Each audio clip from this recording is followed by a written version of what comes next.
Ganitong luto nga po ng ampalaya ang gustong-gusto ko. Hi everyone, this is Mami Lynn and welcome back to my channel. And for today's video, itong ampalaya nga o bitter gourd ang lulutuin natin for today.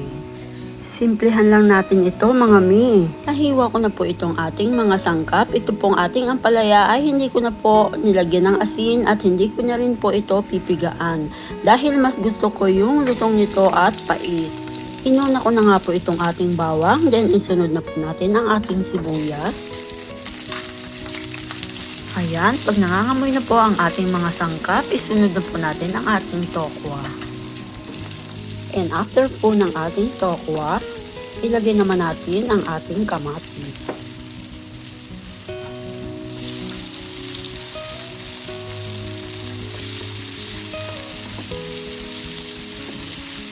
And after nyan, sasahugan ko po ito ng leftover na nilagang pitso. Ayan. At kung meron kayong tira-tira dyan sa inyong rep, karne or isda man yan, isahog nyo na po yan sa inyong mga gulay.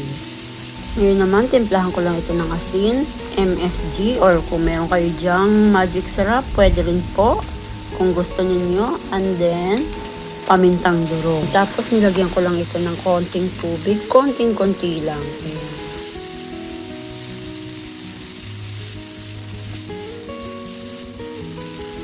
Ngayon naman, lalagay ko na rin po dito ang ating ampalaya. Ayan. By the way guys, sa mga hindi pa nakakapag-subscribe dyan, subscribe na po kayo, then palike na rin po at sana ay panoorin natin ito hanggang dulo. Takpan lang po natin ng mga 1 o hanggang 2 minuto. Tapos pwede na po natin itong ihain. And after ng 2 minutes, ayan, haluin ko lang ito. Then pwede na po natin itong hanguin at iserve sa ating pamilya.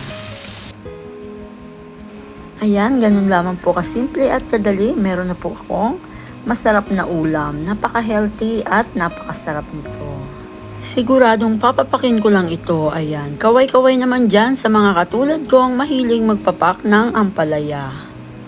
Tara guys, kain po tayo. And thank you for watching guys. Sana ay nagustuhan at masubukan nyo ang recipe ito. God bless po. Bye-bye!